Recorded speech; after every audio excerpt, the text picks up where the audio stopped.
One of the most notorious chapters in U.S. history came to a close today when the man known as the Unabomber was formally sent to prison for the rest of his life with no chance of ever being released.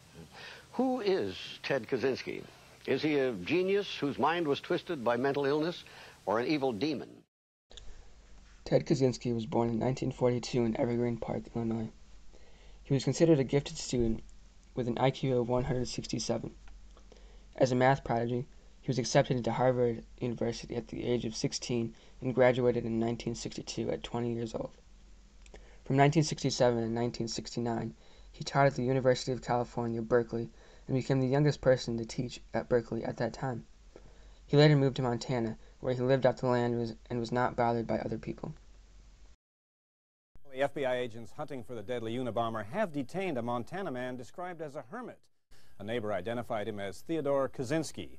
Law enforcement officials say that he is not under arrest, but he is being detained as a suspect. He's being held in custody in Lincoln, Montana.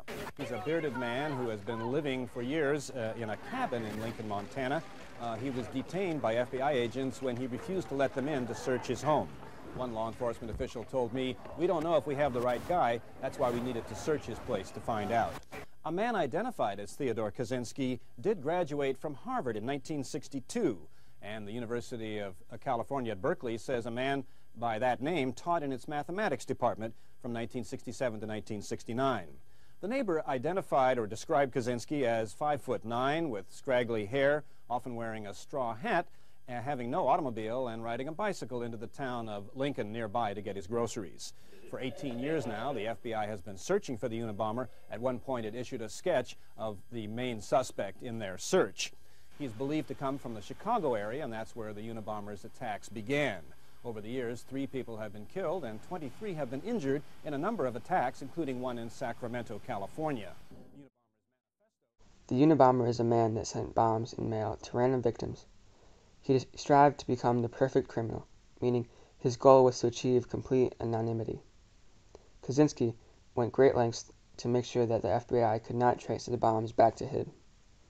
He did this for 18 years, from 1978 to 1995. As time went on, his bombs became more and more advanced and lethal. Kaczynski was nicknamed the Unabomber because he targeted universities and airlines. Throughout his 18 long years of bombings, he made 16 attempts. Although Kaczynski's victims were chosen at random, he targeted people that were involved with the advancement of technology. I picked the name of the electrical engineering professor out of the catalog. In May 1978, a professor at Northwestern University received an unusual package. Campus police officer Terry Marker went to inspect it. And when I lifted my left hand, it went boom, blew my hand back. I said, "Whoa, is everybody all right?" And they said, "Yeah." I said, "Wow, that's something." Marker sustained only minor injuries, and police dismissed the first bombing as a prank. He created fear and panic in people after sending multiple bombs and planting a bomb inside a plane. In total, Kaczynski killed 3 people and injured 23 more. In response to the paranoia caused by Kaczynski, mail became regulated. Letters could no longer exceed 16 ounces in weight. Airport security also increased, especially after Kaczynski bombed a plane. The unique aspect of the Unabomber was how intelligent he was. He made all of his bombs in his house, which was a small shed in the wilderness of Montana. He had an obsession with nature, especially wood, and often put parts of trees inside the bombs. After Kaczynski's manifesto was published in the newspapers in the mid-1990s, his own brother helped turn him in. Kaczynski's brother recognized his writing style and beliefs in the 35,000-word essay titled Industrial Society and Its Future. The essay described all of society's wrongs in the perspective of Kaczynski.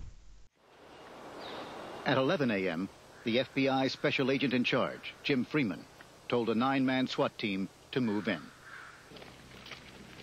They found a man who looked nothing like the frighteningly clever killer they had been expecting.